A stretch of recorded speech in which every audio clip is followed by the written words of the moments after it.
You just realized your business needed to hire someone yesterday. How can you find amazing candidates fast?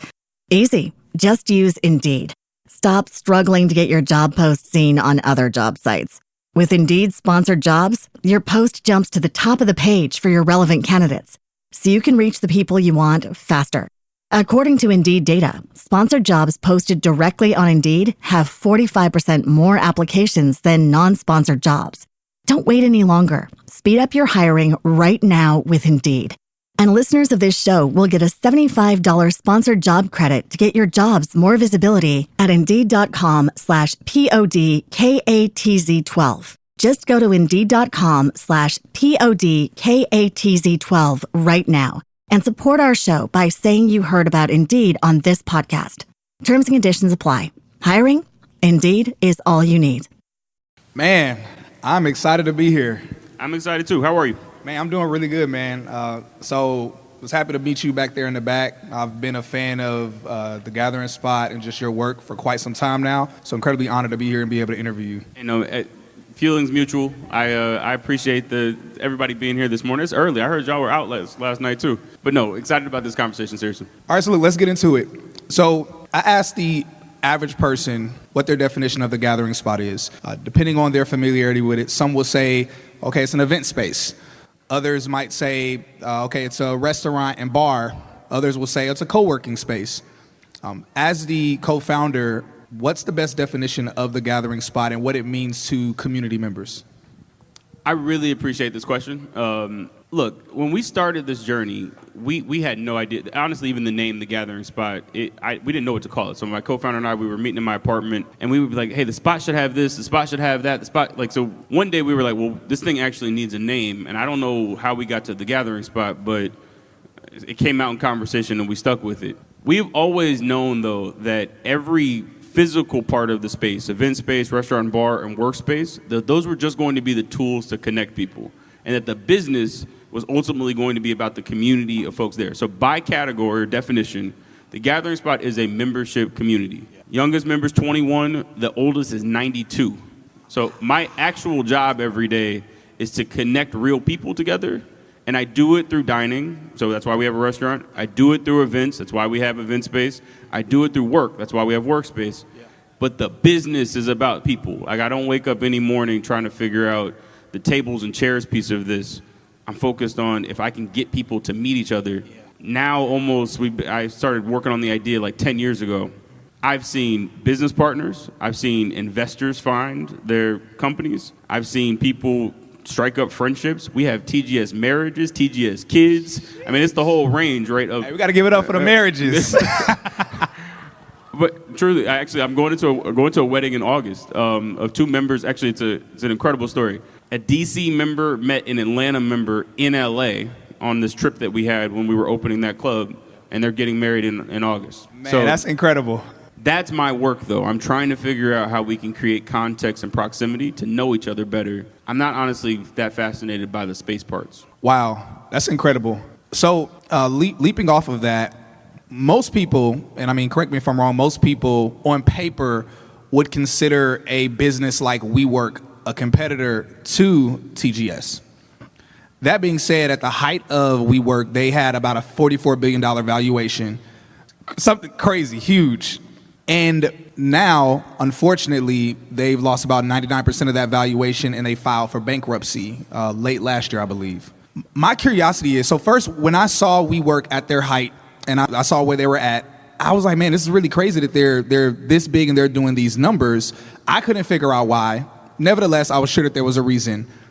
But now it's the opposite, where my curiosity is, what is the Gathering Spot doing? What have you done to where the Gathering Spot has not just been surviving, but thriving in the same market and era where a WeWork went from a $44 billion valuation to essentially losing it all? So WeWork, fastest physical expansion since McDonald's, right? And we were raising capital while they were growing incredibly fast, right? So I was there when it crossed 40 billion in active pitches with folks who was like, well, why you and not that? It goes back to what we were talking about, though. Our business is about people. And with no disrespect, WeWork or any other co-working, that business model fundamentally rests on providing a workspace solution. Like, you need a place to go and get work done. I have a place where you can go and get work done, but the thing that I'm trying to have you think about at the end of the month, end of the year, is, did I meet someone? Did I get a piece of information that was helpful to me? We've always felt like pre-COVID, right? I mean, the stress test for the gathering spot, just imagine March of 2020, I remember watching the news and they were like, don't gather. Literally in the name, they came. No, they said, like, don't gather. Yeah. And I'm a good entrepreneur, so I called my mom. And I was like, Mom, they just said, don't gather. My wife is 36 weeks pregnant at the time. And I'm like, I don't know what this means for us. We went into a room as a team, though, and we said, hey, look, fundamentally, why did we get started with this endeavor? What has this journey been about? It's been about us trying to be helpful to one another, about creating connections. Okay, so the setting may have to change. We can't gather here, but where can we gather and drive value? We put all of our attention there. We actually had some of the highest retention rates during COVID in the business's history. We normally at like 3%, which is very low in our industry. We churned at like 2% during COVID. And the theme of that time was, we all we got. That's what we said every time you saw TGS say something, we all we got. And the community is what made the business happen, right? If we were a space business, we didn't have any real value that we would have been able to drive. But because we were a community business, we had a lot of things to talk about. I mean, we had a daily call at that point where folks would just get on and say an encouraging word. We called it Stay Encouraged. I mean, it was just like, it was us being supportive. So, long answer to a short question, but it's okay sometimes that, you know, people will put you in a category that you don't see yourself in. I knew enough about what they were building to talk about it, but always could tell you how what we were building was different. Yeah, that's good. I love that. So that's actually a perfect segue to this next piece. So most of us that are, whether it's startup founders or aspiring founders, typically people tend to have analysis of paralysis. They have a bit of what they would call perfectionism, where they want to wait until they have all of the pieces together before they launch something within their business. One thing that I really love about TGS is how, despite where you're at business-wise, where the overwhelming majority of people would see you as an amazing success, you have, last time I checked, 3 physical locations, but then you also have non-physical locations as well. So, one, how do those non-physical locations and non-physical city clubs work? And 2, what can an aspiring founder or early stage founder learn when it comes to how to prioritize what's a necessity in the business versus what's a novelty? And what I mean by that is, let's say that the physical locations are the novelty, but you have a necessity even in locations, the necessity is being provided even in locations where there's not that. I think any good entrepreneur has to constantly be thinking about how you can drive additional value to folks. And you've got to reinvent yourself, right? I mean, the greatest way to die in business is to stand still, right? You've got to be constantly thinking about, okay, yeah, yesterday's hit was great, but like, what does tomorrow's really need to be?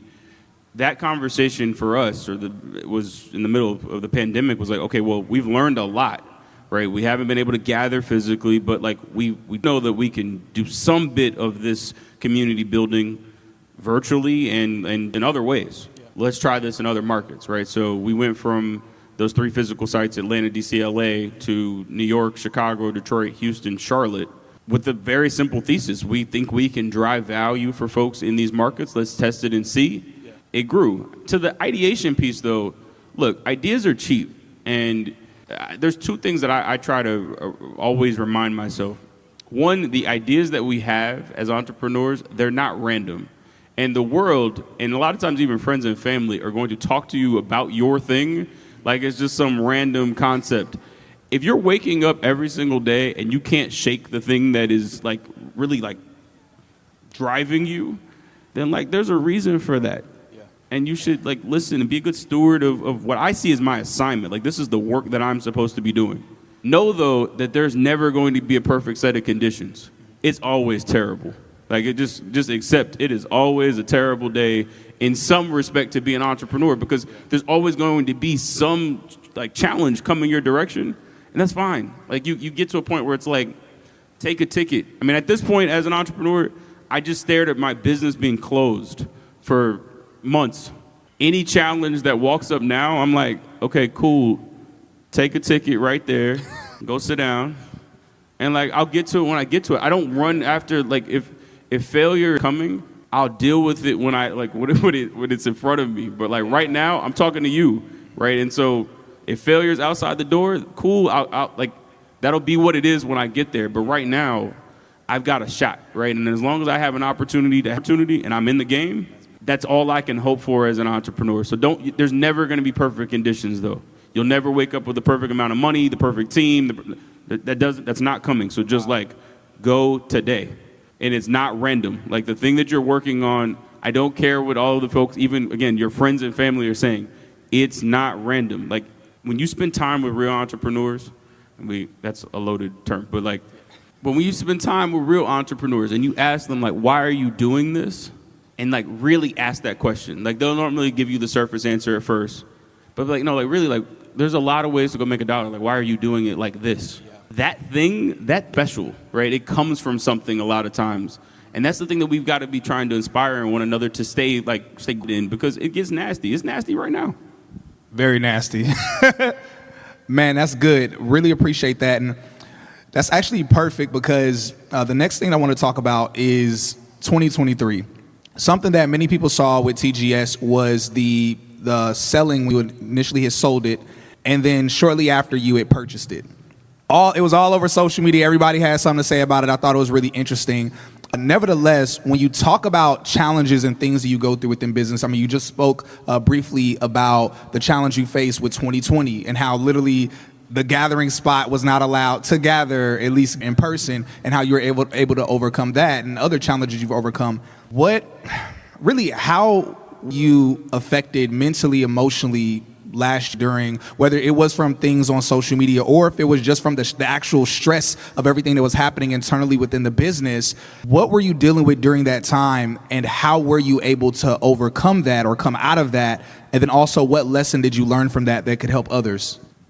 I humbly, I didn't learn anything that I didn't know about what we were building at TGS. I knew that we had a very powerful community, and I knew that community was always going to express how it felt. And that to me was the most beautiful part. Like, I'm in the community, right? My job every single day is to manage aspects of it, right? But like, we're talking about people. Yeah. Personally, look, I mean, it's been difficult. Right? I mean, the backstory we're talking about, so the business was acquired in 22, technically. Yeah, I didn't know we wanted to go in the weeds. No, so it's fine. Yeah. I mean, no, like, I don't.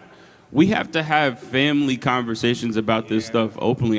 There's nothing to like not talk about. Yeah. Business was acquired in 22, and we thought it was the best opportunity for us to continue to scale and grow. Yeah. That wasn't the case. And so we reacquired the business in 23. And what I knew the entire time was that, like, again, this isn't a random thing for me, right? Like, I feel like this is the thing that I'm supposed to be doing, at least for this season of my life. And so I just had to like march through the process. Yeah. And it was ugly at times. And yeah, social media, but like what you'll see about even moments like that, y'all, is that the news cycle is so fast. How many folks here actually know what we're talking about right now?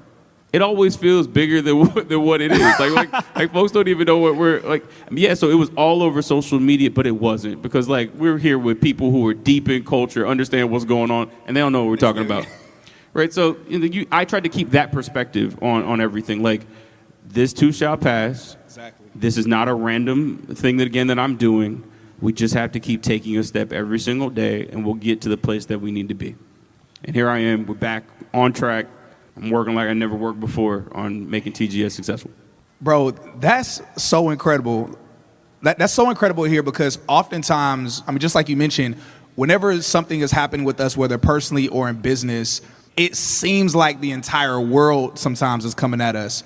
And for that perspective, like I really hope that y'all took in that nugget that he just shared, because many times we'll go through things and it will feel like everyone's coming at us. And I mean, to be at the level and scale of TGS and to still have that mentality of, okay, you know what, this isn't the entire world, this too shall pass, man, that's really, really incredible. Look, if that wasn't for y'all, that was for me. I needed that. That was beautiful. That was great. If you're looking to break into tech, scale in your tech career, or get networking, collaboration, resources, and more, I have something huge for you. Tech is the New Black is the largest tech career platform in the world. We've helped over 1,000 people break into six-figure tech careers and even more scale. But now we're taking it even further with our Techpreneur Discord community. This community offers high-level networking and collaboration with tech leaders, tech recruiters, and more through events, private streams, and daily group conversations. And if you're looking to break into tech, we don't just have all of the trainings and resources that you need, but we actually have partnerships with different companies that are hiring from within our community. So no matter your goal and your career, income, or business, the Techpreneur community was made for you. So text us at 404-519-2851 or just hit the link in the description to join. All right, so responsible scale.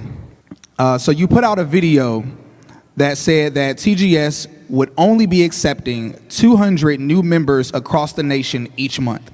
Now, most entrepreneurs, they would never imagine limiting their, and I don't want to say limiting the business's growth, but they wouldn't imagine limiting new clients or customers or community members. They would be thinking, man, we're going to take as many as we could possibly get. Let's increase marketing. Let's increase these things. Can you speak to the value of responsible scale? And also if you can give an example as to what that could look like in other industries. I think we're in a different season, right? I think that when we started the business, so again, TGS opened in 2016, that season was the biggest, baddest, can you put 10,000 people in the same space and like grow to the highest, WeWork stuff, right? Like, can you grow faster than anybody? I think this season, coming out of a pandemic in a very tough economic situation, especially for our community, we have to be specific about like intentional conversations. Yeah. And to the point around responsible scale, it's just like, what can we do well, realistically? I have huge ambition about what we can accomplish long term, but this is a marathon, it's not a sprint. Like I don't have to catch everything. Now, look, the other side of that is you cannot be just, there's people who will say that and like, it's not baby steps every single day that you should be taking. Like, I'm taking full strides right now, but I want to make sure that I can get through the rest of the race and do it well. We're spending a lot of time as a team trying to make sure that we're doing the fundamentals of what we do better. And if that requires us to take a step back and put some real governance around how we're going to move, then that's fine. I don't plan to stay there, but I've got to meet this moment, right? And speed will kill you, so will being too slow. So every day as an entrepreneur, I'm trying to figure out how to calibrate that. But I don't care about sharing where I am in that process, and it depends on where you are in your own kind of business life cycle. But look, I mean, you got to go at a pace that makes sense, and not be persuaded by, especially the way that the stuff is talked about on the internet, because most of those folks are not telling the truth, and that's a whole nother discussion. A lot of them. I'm gonna high 90s percentage of folks on the internet are not telling the truth, and that's sad. Or they're not telling the realities of the business, because like if you are actually in business, if you are making a payroll, which 96% of black-owned companies do not, right? Not a point of critique, that's just where we are. Yeah. If you think about that stat, there's 4% of employee or employer firms out there. Most of the people on the internet, right, if they're all correct, they're in statistically a very, very small pool. Do we all believe that all of them? I don't. I'm sorry. Like the numbers don't make sense to me. So it's math at the end of the day, y'all. Like all these folks can't be telling the truth, and they're doing us a disservice, right? Because part of the way that they're framing things is setting our sights way too low. Right, everybody's talking about $100,000. We're like, respectfully, a company can't scale at 100K, right? And like, no critique. There need to be businesses in our community that are lifestyle, that are like good supplementary income to, like, I'm with it. Yeah. But that's not, those folks shouldn't be coaching to that. And if you ask most of them, have they ever actually been in that war? Most of them have not. Man, that's so real. That is, oh man, I'm loving this conversation so much. Actually, going to the next point is perfect because I actually saw that clip of you on Social Proof Podcast. Shouts out to David Shands. Make sure y'all watch that episode. This is my favorite episode that I saw on Social Proof Podcast. You just realized your business needed to hire someone yesterday. How can you find amazing candidates fast? Easy. Just use Indeed. Stop struggling to get your job post seen on other job sites. With Indeed sponsored jobs, your post jumps to the top of the page for your relevant candidates, so you can reach the people you want faster. According to Indeed data, sponsored jobs posted directly on Indeed have 45% more applications than non-sponsored jobs. Don't wait any longer. Speed up your hiring right now with Indeed. And listeners of this show will get a $75 sponsored job credit to get your jobs more visibility at Indeed.com/PODKATZ12. Just go to Indeed.com/PODKATZ12 right now and support our show by saying you heard about Indeed on this podcast. Terms and conditions apply. Hiring? Indeed is all you need. Podcast where you dropped some crazy. I actually left a comment under it, and I said, interview more guests like this. These are the conversations we need. Please make sure y'all check it out. Incredible. So to that point, so anybody that's familiar with my brand, I talk a lot about six-figure tech careers, 6 figures in tech. So there are a lot of people in this room that either now or eventually at some point will be having 6-figure careers. We talk about scale, just like the point that you had mentioned where I believe you said 94% of black founded businesses aren't scaling to the point of actually being able to employ and have payroll, especially being able to employ people that look like us. So to the people that are in this room that are thinking, okay, you know what, I'm listening to this conversation. Okay, I'm either in the industry now, I'm going to be in the industry. I know I'm going to be having a 6-figure career. I want to have a business, or I have a business. How would you advise that they should plot out being able to, whether it's collaborating with others, because again, obviously you're a co-founder, how would you advise that they should consider plotting out being able to collaborate with others or plan to build something for scale and not build something just for lifestyle and flexing online? One of the things I appreciate about your content is that you are setting the floor, not the ceiling. Yes.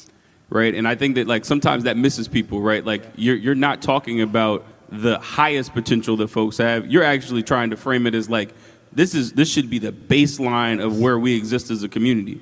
Well, to do that, like you've got to work backwards, right? And like you hear people say this, and like again, I'm not an overly complicated person. I'm from Atlanta, so I'm gonna give it to you pretty simply.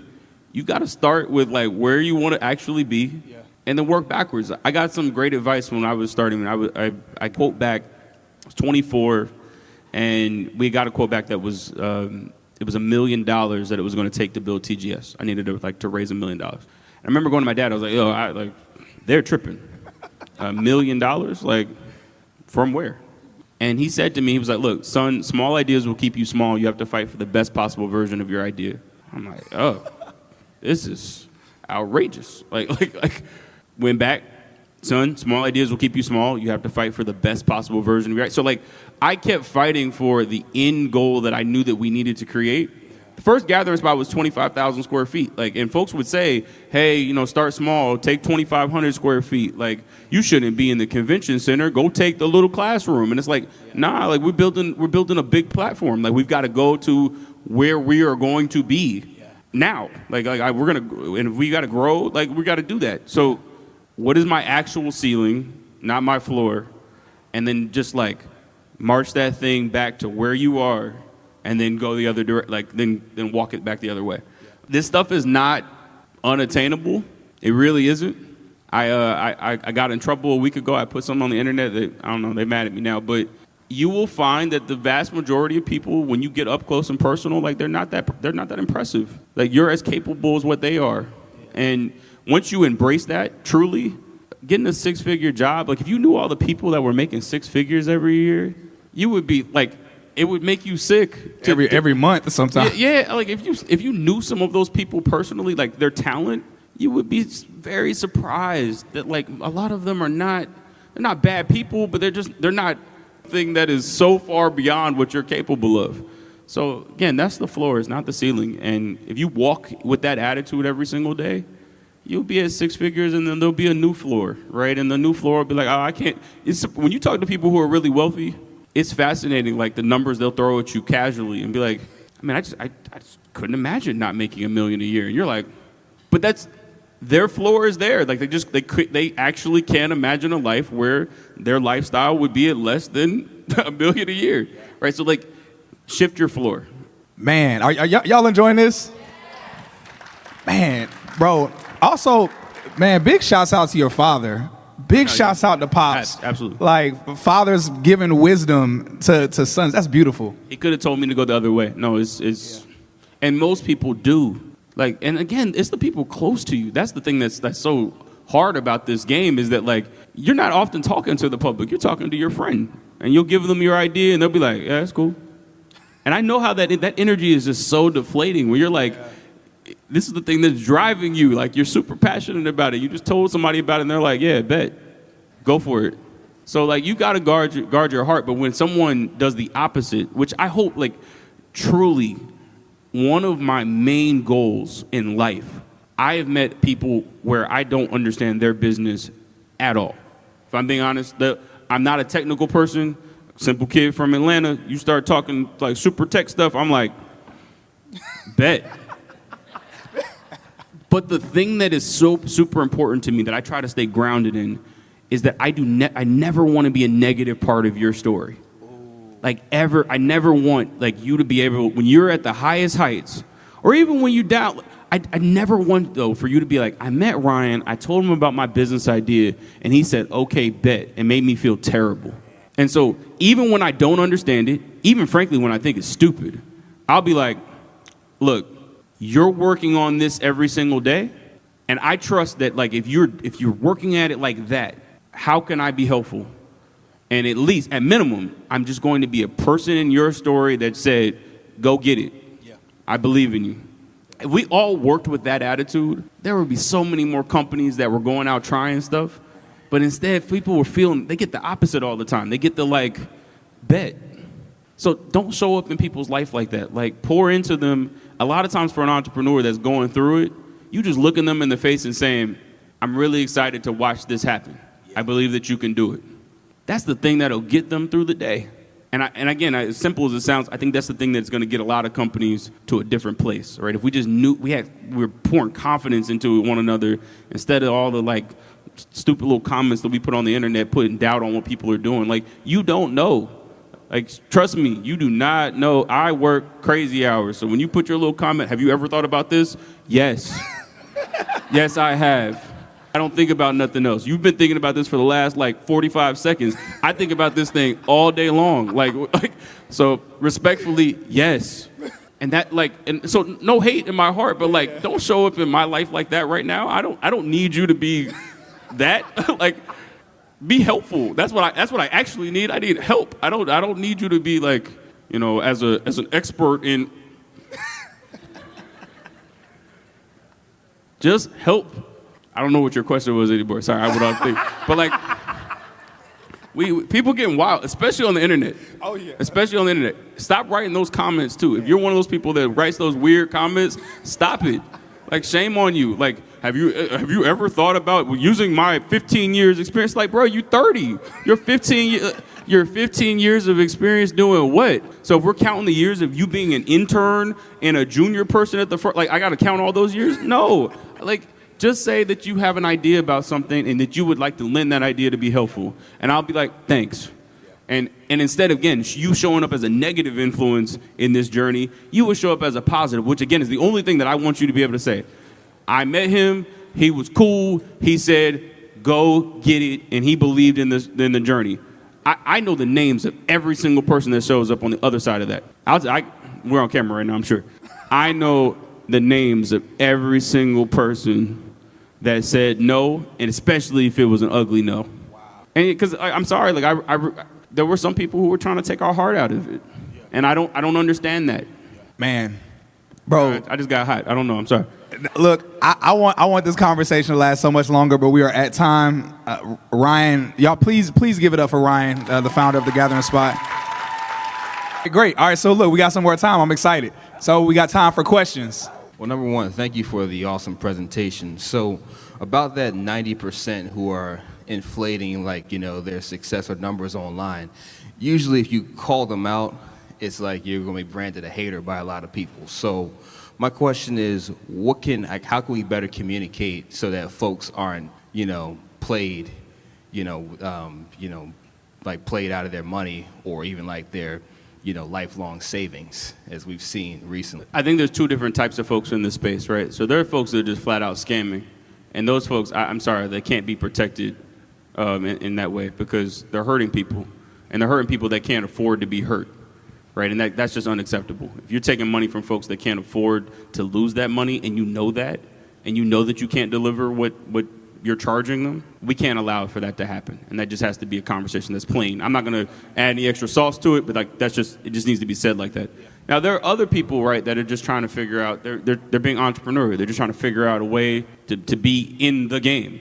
And I think at that point, we've got to have a private family conversation. Hey, how about you go try this, get that certification, go get this experience. You'll be better prepped to go help folks in this space if you knew that.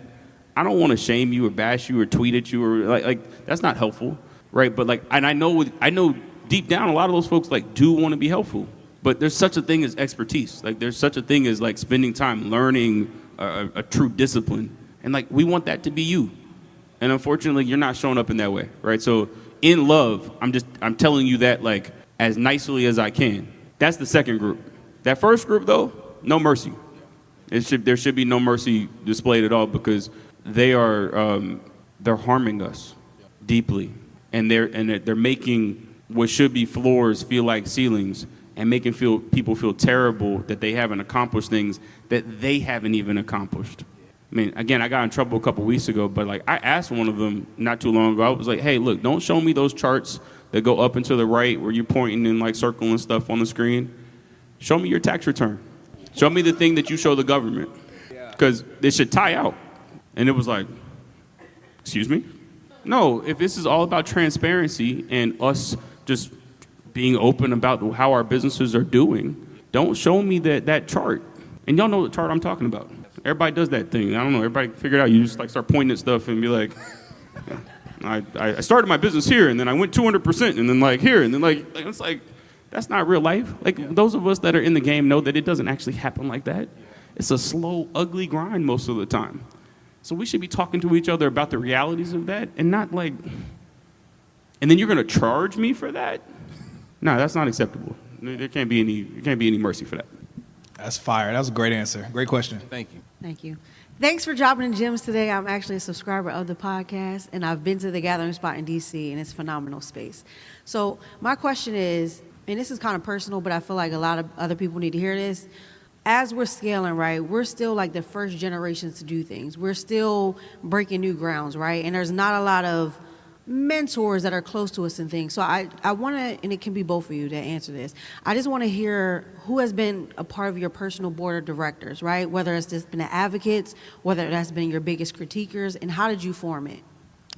So every step along the way, I personally have had people where they were where I wanted to be at. And as I've grown and scaled, whether it was the podcast or whether it's been my own personal brand, I've either continued to walk alongside with those people, or many times as you grow and scale, oftentimes, and I'm going to just say it how I'm going to say it, oftentimes God will introduce you to other people that are at the next level or next space where you want to be at. And so the biggest thing for me has been always being open to learning from someone, even if they're in a different space or different industry, and hearing wisdom from how they've done things, and also hearing wisdom from how they've made huge losses, going back to what Ryan said, and mistakes that they might have made that I should make sure that I avoid myself.